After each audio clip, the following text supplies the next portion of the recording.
Hi, I'm Kyle. Cartoons are pretty cool, right? The medium of animation has allowed for some of the most interesting stories ever told, as in comparison with live-action filmmaking, animation has an ease of translation. Kind of. Some of the most well-loved media, by and large, is animated. Perfect Blue is a psych horror film that makes great use of its pacing and presentation and has you on edge almost the entire time you're watching it. Avatar: The Last Airbender's elaborate action sequences and impactful storytelling are some of the best in the genre, while Sebastian is one of the greatest documentaries of the 21st century, all done through the dynamic medium of animation. But like with any genre, animation found itself in a bit of a slump in the 80s as the art form started being largely co-opted by toy companies hoping to sell its products to the youth. Now, if this channel were more political, I'd blame this on Reagan, which is what I'm gonna do. As the rise of Reaganomics started overtaking every aspect of American life, television and movies were no exception. You started seeing films churned out by soda companies and fast food places. Television was finding smarter ways of promoting American exceptionalism through the advent of sitcoms and PSAs, and like I mentioned not too long ago, animation became an elaborate toy store. While a lot of the IPs during this time were unique and often did have a spotty handful of episodes that would work alongside our modern cartoons, it was very rare that you would find a show that was, well, good and creator-driven. Most cartoons then were thought up by boards of advertising executives, not exactly individual creators. But the piece of media that I'm going to be showcasing in today's video is different, but it's also quite infamous in certain circles. But before I lead you into that rabbit hole, I guess it's best for me to talk about the person at the entrance. John Kricfalusi is a Canadian animator who got to start doing projects for Filmation, and later down the line worked for the likes of Hanna-Barbera and Deke Entertainment. After working on what he considered to be some of the worst cartoons ever, John eventually landed a job working under Ralph Bakshi, who's quite a renowned animator himself. If you're in the same circles that I'm in, you probably know him best for his adaptation of Fritz the Cat, a movie that the original creator Robert Crumb hates and will go out of his way to spit on every chance he gets. After juggling around a few more jobs for the next decade or so, John had his big break.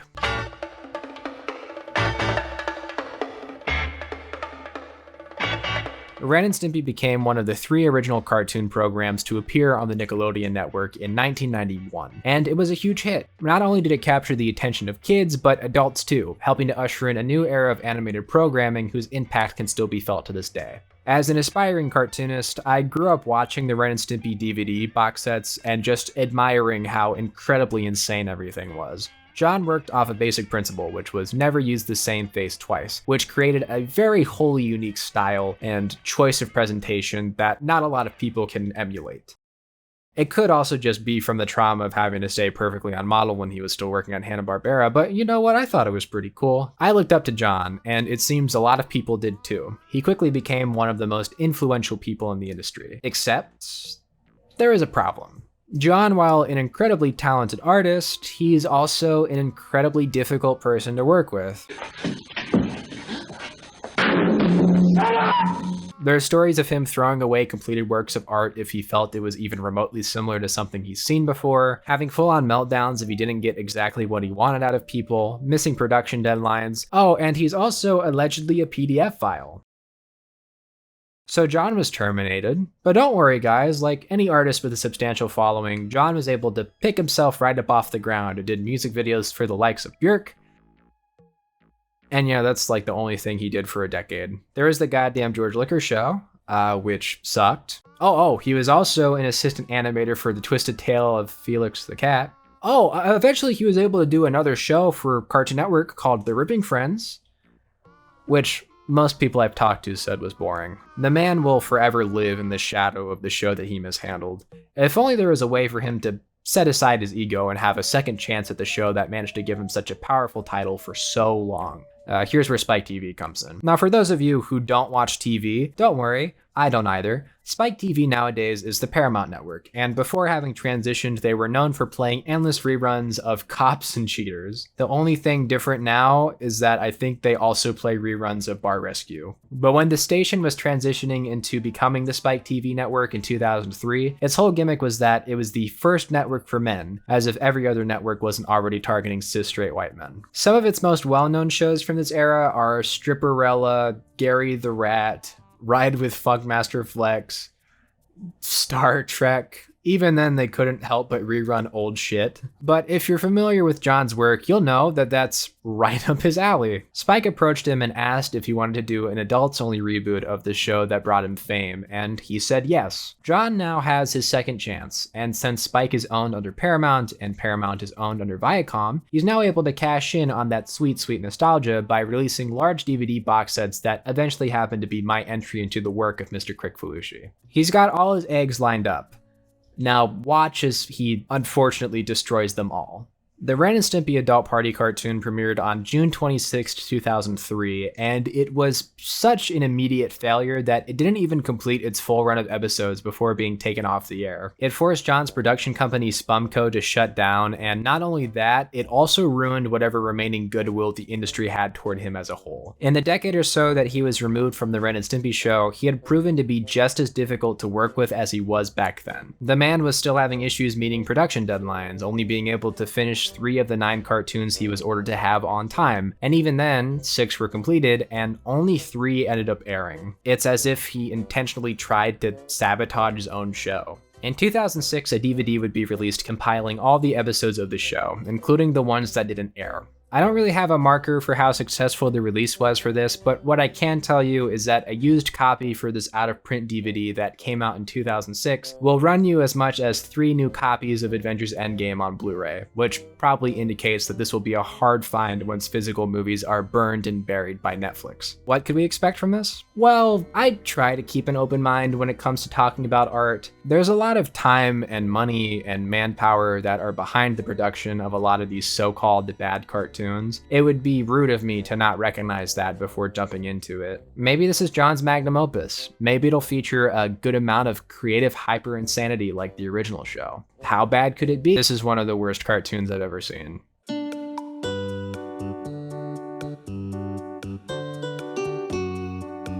The first episode is titled Onward and Upward, and I was very close to throwing up multiple times trying to watch it. The episode is a full-on gross-out fest, opening with Ren and Stimpy trying to sleep in a homeless guy's mouth and coming to the conclusion that they have to leave after having their fur singed off by a very acidic burp. And if you think that's a bad way to open an 11-minute cartoon, you probably didn't know that these episodes are actually 22 minutes, which means that these things get dragged out for a very, very long time. Just to get to this point in the episode, you have 7 minutes of very extended, not really funny sequences, which includes Ren killing a bug in the homeless guy's mouth, Stimpy wanting to bone Ren, and both of them rolling up and kicking the homeless guy's balls, all of which didn't really need to happen to move the plot along, and all of which sets you up for how this show will tell its jokes. They then upgrade to living in a spittoon in the middle of a bar, and for those of you who don't know what a spittoon is, it's basically a vial that people in the previous century used to spit into. They were common in bars and such, but you don't really see them anymore because they're pretty unsanitary. Now tell me, now that Ren and Stimpy have moved into a spittoon, what do you think this episode does with this concept? If your guess was eat the mucus and other fluids that get plopped into the vial, you probably need therapy. But don't worry, the concept of therapy will be tackled in the next episode. I might even need to schedule an extra meeting with my therapist just to express how dreadful this show makes me feel. That segment lasts an overwhelming 5 minutes, and just recounting the events for my script, I could already feel the stomach bubbles, just bursting. It then cuts to Ren and Stimpy taking a bath, and Stimpy advising Ren to use boogers instead of regular shampoo to clean his hair. And as they go to bed, an extended sex joke plays out that's apparently so loud the people around the spittoon run the two out of it and back into the homeless guy's mouth. Oh, not before ending the episode with what I'm guessing is another character grabbing something from out the man's zipper and sliding into his anus.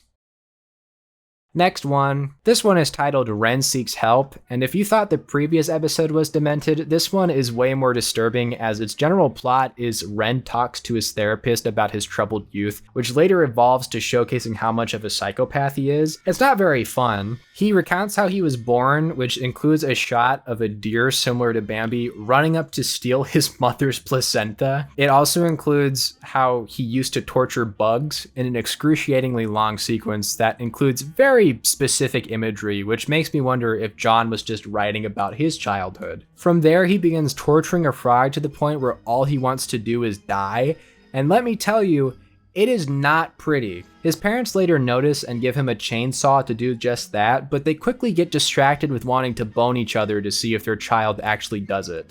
You know, these damn boomers, am I right? He then gets into a screaming match with his therapist and ends up killing him and biting the hand off a urination on his way out. The episode then ends with the tortured frog then somehow finding the office he was just in and using the gun that Ren used to kill his therapist, but only to find out that it's actually a toy bang gun. It's repulsive, and if I had the time and money, I would burn every copy of this episode's existence. Not only does it subject the viewer to some of the worst imagery imaginable, but even more offensive than that, it ends without any reasoning for what you just saw. Look, I'm all for dark and disturbing media. Some of the best things I've ever watched or listened to have shaken me to my core with how off-putting or terrifying they are. It doesn't even matter whether or not it ruins my day or makes me want to vomit. I could recognize a good piece of art no matter how much it messes me up afterward. But the difference between, say, Invader Zim's Dark Harvest and this episode is that there is a point and a purpose to the actual horrors you are seeing on your screen. Zim steals his classmate's organs so he can blend in as a human. Ren tortures a frog and kills his therapist because this is a cartoon and he can. Next one. This episode is titled Fire Dogs 2, which is a sequel to an episode from the original show that when I look back on, it was okay. It's just Ren and Stimpy being firefighters. There's many different cartoons that use that same premise. The difference between those cartoons and Ren and Stimpy though is that the firefighting episode is one of the most iconic out of the original series. They made a video game out of it. You can buy action figures of Ren and Stimpy as firefighters. So by making a sequel to this episode, John was creating an expectation that he unfortunately did not live up to. Fire Dogs 2 is a direct continuation of the original that barely shows the duo firefighting at all.